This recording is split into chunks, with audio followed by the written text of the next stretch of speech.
દાહોદમાં ચોંકાવનારી ઘટના બની। પ્રાથમિક શાળાની વિદ્યાર્થીનીનો મૃતદેહ મળતા ચકચાર। શાળાના કમ્પાઉન્ડમાંથી મૃતદેહ મળી આવ્યો। સિંગવડના તોરણી ગામની પ્રાથમિક શાળાની આ ઘટના છે। 6 વર્ષીય બાળકીનો મૃતદેહ મળી આવ્યો છે। શાળા છૂટ્યા બાદ મોડે સુધી બાળકી ઘરે ન પહોંચતા તેની શોધખોળ હાથ ધરાઈ હતી। મોડી રાત્રે એસપી, એલસીબી સહિતની પોલીસની ટીમો શાળામાં પહોંચી અને તપાસ હાથ ધરી। મર્ડરની આશંકા સાથે તપાસ તેજ કરાઈ હતી। એક 6 વર્ષીય બાળકી જેને મોત મળ્યું છે। હવે સવાલ એ કે બાળકીનું મોત થયું કેવી રીતે? શું બાળકીની હત્યા થઈ છે?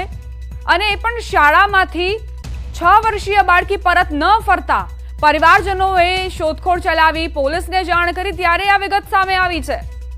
શું બાળકીની હત્યા કરવામાં આવી છે? અનેક આશંકાઓ છે। પરિવારે પણ શંકા વ્યક્ત કરી છે। સવાલ અહીં એ કે બાળકીનું મોત થયું કેવી રીતે?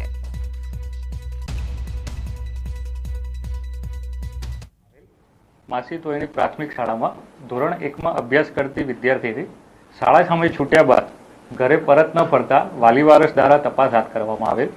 દરમિયાન તપાસ કરતા શાળાની પાછળના કમ્પાઉન્ડના અંદરના ભાગે દીકરી બેભાન અવસ્થામાં મળી આવેલ, જેથી તાત્કાલિક સરકારી દવાખાને સારવાર માટે લઈ જતા દીકરીને મૃત જાહેર કરવામાં આવેલ, જેથી ફોરેન્સિક પેનલ ડોક્ટર દ્વારા પીએમ કરાવ્યા બાદ આગળની કાર્યવાહી હાથ ધરવામાં આવશે।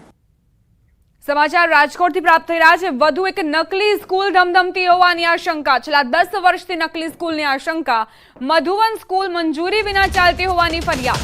રાજકોટ જિલ્લા શિક્ષણ અધિકારીને આ ફરિયાદ કરાઈ। મધુવન સ્કૂલમાં માત્ર ધોરણ 1 થી 8ની મંજૂરી છે।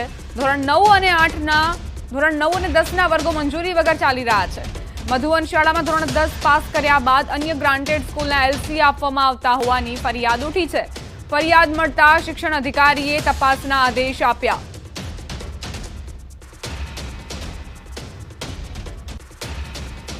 તો આ તરફ આ ઘટના બાદ શાળાનું વધુ એક કારસ્તાન પણ બહાર આવ્યું। ધોરણ 9 અને 10ના પ્રવેશનું બોર્ડ પણ લગાવ્યું।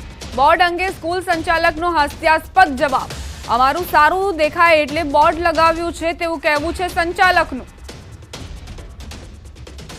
વાત છે તદ્દન ખોટી છે। અમારા કોઈ હિત શત્રુએ આ વાત બહાર પાડી એવું લાગે છે, કેમ કે અમે શિક્ષણ સારું આપે છે 1 થી 8 ધોરણમાં, અને સારી ટેકનોલોજીથી સારા શિક્ષકો ડિજિટલ બોર્ડમાં ભણાવીએ છીએ, સારું શિક્ષણ આપીએ છીએ, એટલે અમારું અહીંયા સારું છે। વાલીઓને બધાને ટ્રસ્ટ સારો છે।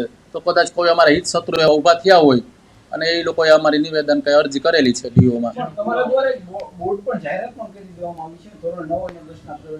ના, એ જાહેરાત કરી હશે, પણ અમે કાંઈ આમાં એડમિશન આપ્યા નથી, કોઈને પ્રવેશ નથી દીધો। અમે હેતુ એ હતો કે કદાચ થોડુંક અમારું એમ કે સારું દેખાય એમ, બીજું કાંઈ નથી।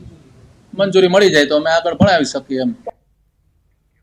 અમદાવાદમાં તોફાની તત્વો બેફામ બન્યા છે। સુભાષ બ્રિજ પર અસામાજિક તત્વોનો આતંક। કાઠિયાવાડી હોટેલમાં તોડફોડ કર્યાના સીસીટીવી સામે આવ્યા। હથિયારો સાથે હુમલો કરીને અસામાજિક તત્વોએ અહીં હંગામો મચાવી દીધો। હોટેલના માલિકને ગંભીર ઈજા પહોંચતા તેમને સારવાર માટે ખસેડાયા। રાણેપ પોલીસે અસામાજિક તત્વો વિરુદ્ધ ગુનો નોંધી ફરિયાદ દાખલ કરી છે। અજાણ્યા શખ્સો વિરુદ્ધ ગુનો નોંધાયો। અસામાજિક તત્વોના આતંકના કારણે સ્થાનિક લોકોમાં રોષ વધ્યો છે। તો કઈ રીતે આ અસામાજિક તત્વોએ આતંક મચાવ્યો તેના સીસીટીવી ફૂટેજ પણ સામે આવ્યા છે। જે માલિક છે તેને એટલો માર મારવામાં આવ્યો કે તેઓ ઈજાગ્રસ્ત થયા છે। કાઠિયાવાડી હોટેલની આ તસવીરો છે। આ અસામાજિક તત્વોએ અહીં થોડા કલાકો માટે જે દહેશત ફેલાવી તેના કારણે આસપાસના જે લોકો હતા તે પણ ગભરાઈ ગયા હતા। અહીં તોડફોડ પણ કરવામાં આવી। હોટેલના સંચાલકને પણ માર મારવામાં આવ્યો।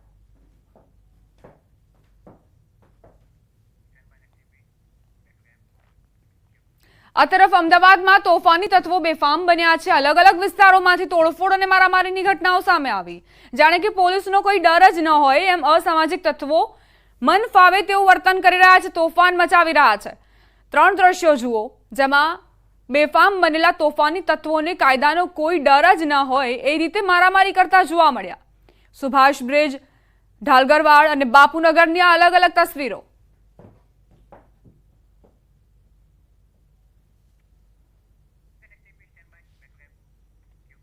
સમાચાર રાજકોટથી। આરએમસીના જનરલ બોર્ડમાં વિપક્ષનો હોબાળો। કોંગી કોર્પોરેટર વશરામ સાગઠિયાને જનરલ બોર્ડથી બહાર કઢાયા।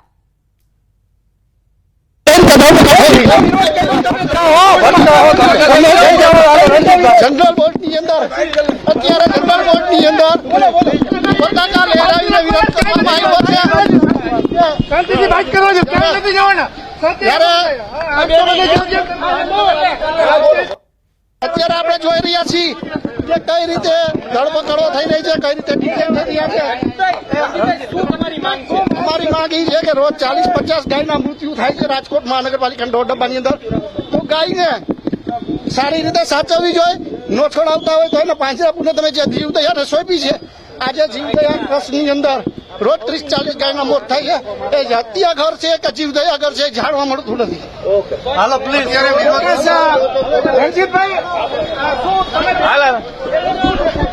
લોકોની જ્યાં કાયદો બનતો હોય ત્યાં જનરલ બોર્ડની અંદર રજૂઆત કરવા માટે આવ્યા છીએ અને કમિશનર સાહેબને પત્ર દેખાડી અને કહેવામાં આવ્યું છે કે રાજકોટના દોડબાની અંદર આવી પરિસ્થિતિ છે. અત્યારે શું વિરોધ?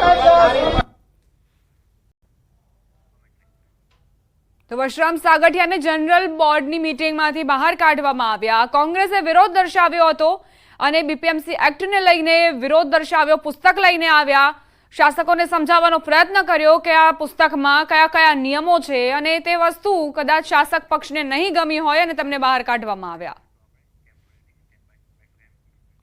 બુલેટિનમાં રોકાઈશું એક નાનકડા વિરામ માટે. આપ જોતા રહો ન્યૂઝ 18 ગુજરાતી.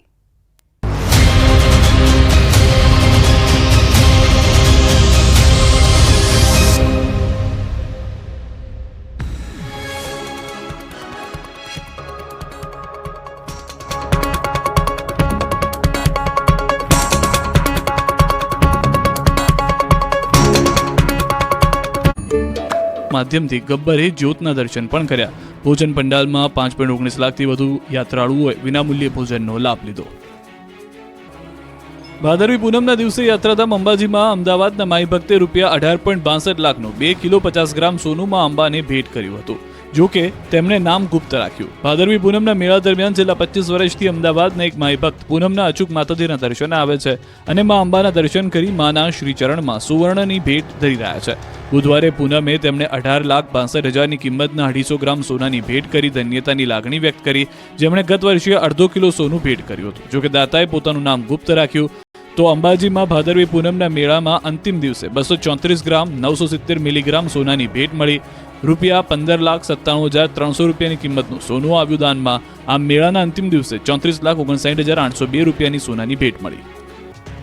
શક્તિપીઠ અંબાજીમાં ભાદરવી પૂનમનો મેળો નિર્વિઘ્ન સંપન્ન થયો. ભાદરવી પૂનમના મેળામાં કુલ 32.54 લાખ શ્રદ્ધાળુઓ મા અંબાના દર્શન કરવા આવ્યા. મેળાના અંતિમ દિવસે અંબાજીના માર્ગો ઉપર 245 જેટલા વિવિધ સેવા કેમ્પ કરનાર સંચાલકોને સન્માનિત કરાયા. તો સાથે સાથે અંબાજી મેળાની સુગંધ દેશભરમાં ફેલાવનાર પ્રિન્ટ અને ઇલેક્ટ્રોનિક મીડિયા કર્મીઓને પણ સન્માનપત્ર અપાયા. મેળામાં કુલ 5 લાખ લોકોએ એસટી બસમાં મુસાફરી કરી. ₹2.66 કરોડ ભંડારાની આવક થઈ, જ્યારે મંદિરના શિખરે 3,134 ધજાઓ ચડાવાય તો 19.59 લાખ પ્રસાદના પેકેટનું વિતરણ કરાયું. તમે આવતીકાલે અંબાજી મંદિર દર્શન કરવા જવાનો પ્લાન